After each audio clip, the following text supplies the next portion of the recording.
Praise the Lord. നിങ്ങളെ എല്ലാവരെയും blessed മോർണിംഗിലേക്ക് യേശുക്രിസ്തുവിന്റെ നാമത്തിൽ സ്വാഗതം ചെയ്യുന്നു.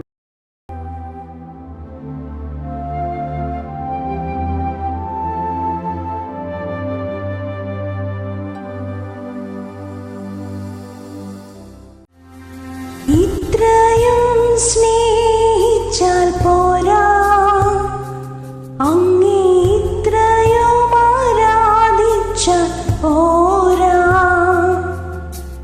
ഇത്രയും സ്നേഹിച്ചാൽ പോരാ, അങ്ങേ ഇത്രയും ആരാധിച്ചാൽ പോരാ. എനിക്കുള്ളതിനേക്കാൾ എൻ ജീവനേക്കാൾ അങ്ങേ സ്നേഹിപ്പാനാ എനിക്കാശ. എനിക്കുള്ളതിനേക്കാൾ എൻ ജീവനേക്കാൾ അങ്ങേ സ്നേഹിപ്പാനാ എനിക്കാശ. യേശുവേ ആരാധ്യനേ, യേശുവേ ആരാധ്യനേ, യേശുവേ ആരാധ്യനേ, യേശുവേ ആരാധ്യനേ.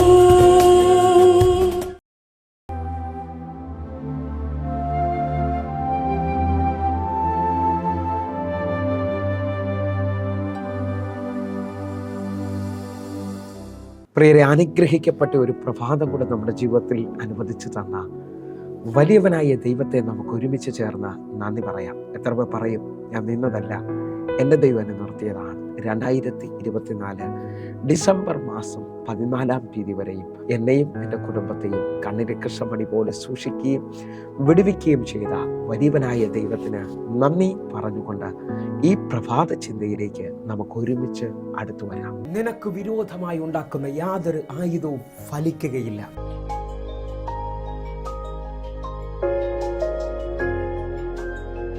പ്രാരംഭവാക്യത്തിലേക്ക് യേശയ്യാ പ്രവാചകന്റെ പുസ്തകം 54-ാം അധ്യായം അതിന്റെ 17-ാമത്തെ വാക്യം. നിനക്ക് വിരോധമായി ഉണ്ടാക്കുന്ന യാതൊരു ആയുധവും ഫലിക്കുകയില്ല. ന്യായവിസ്താരത്തിൽ നിനക്ക് വിരോധമായി എഴുന്നേൽക്കുന്ന എല്ലാ നാവിനെയും നീ കുറ്റം വിധിക്കും.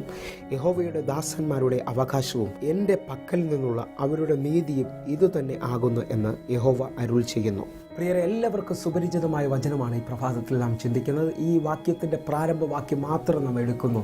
നിനക്ക് വിരോധമായി ഉണ്ടാക്കുന്ന യാതൊരു ആയുധവും ഫലിക്കുകയില്ല. എന്തുകൊണ്ടെന്ന് ചോദിച്ചു കഴിഞ്ഞാൽ ദൈവം നമുക്ക് മറവും ദൈവത്തിൻ്റെ കാവലും നമുക്കുണ്ട്. പ്രിയരെ, വിശ്വസിക്കാമെങ്കിൽ യേശയ്യാ പ്രവാചകന്റെ പുസ്തകം 31-ാം അധ്യായം 5-ാമത്തെ വാക്യം. പക്ഷി ചുറ്റിപ്പറന്ന് കാക്കുന്നത് പോലെ സൈന്യങ്ങളുടെ യഹോവ യെരൂശലേമിനെ കാത്തുകൊള്ളും.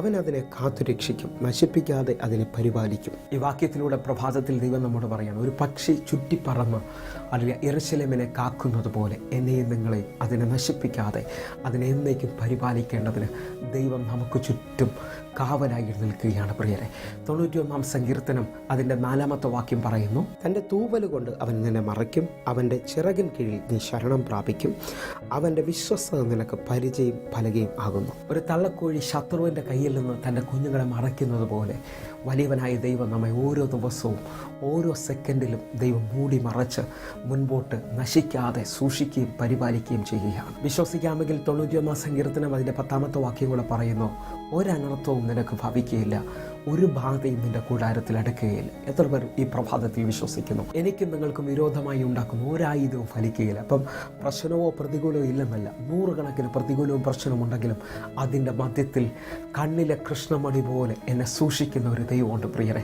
അങ്ങനെ വിശ്വസിക്കുന്നവർ ഈ പ്രഭാതത്തിൽ ദൈവത്തിന് നന്ദി പറഞ്ഞുകൊണ്ട് നമുക്ക് ഒരുമിച്ച് പ്രാർത്ഥിക്കാം. പ്രിയരെ, ഞങ്ങളെ സ്നേഹിക്കുന്ന ഞങ്ങളുടെ നല്ല ദൈവമേ, ഒരുമിച്ച് ചേർന്ന് ഞങ്ങൾ പ്രാർത്ഥിക്കുന്നു. കർത്താവേ, ഞങ്ങളുടെ കാവലിനായിട്ട് അങ്ങയുടെ വലിയ പ്രൊട്ടക്ഷനായി ഞങ്ങൾ വിശ്വസിച്ചുകൊണ്ട് പ്രാർത്ഥിക്കുന്നു. ഞങ്ങൾക്ക് വിരോധമായി ഉണ്ടാകുന്ന ഒരായുധവും ഫലിക്കത്തില്ല. എങ്കിൽ ഇന്ന് ചില ഗുഡ് ന്യൂസുകൾ അങ്ങ് ഞങ്ങൾക്ക് തരുവാൻ പോകുന്നതിനായി നന്ദി. ഓരോ മക്കളെയും ഞങ്ങൾ ഏൽപ്പിച്ച് പ്രാർത്ഥിക്കുന്നു. അത്ഭുതമായ വിടുതലുകൾ സംഭവിക്കട്ടെ, അത്ഭുതമായ വഴികൾ തുറക്കട്ടെ. കഥാവധി ചെയ്തതിനായി നന്ദി. ആമേൻ. ആമേൻ. പ്രിയരെ, പ്രഭാത സന്ദേശം നിങ്ങൾക്ക് അനുഗ്രഹമാകുന്നു എങ്കിൽ എന്നെ കേൾക്കുന്നവരെ യൂട്യൂബ് ചാനലുകൾ സബ്സ്ക്രൈബ് ചെയ്യും, അതേപോലെ തന്നെ ഫേസ്ബുക്കിലേക്ക് നിങ്ങൾ ജോയിൻ ചെയ്യണമെന്ന് ഓർപ്പിക്കുന്നു. അതേപോലെ തന്നെ എല്ലാ ദിവസവും നമുക്ക് സൂമിൽ ആരാധന നടക്കുന്നു, നിങ്ങളെയും ക്ഷണിക്കുകയാണ്, കടന്നു വരണമെന്ന് ഓർപ്പിക്കുന്നു.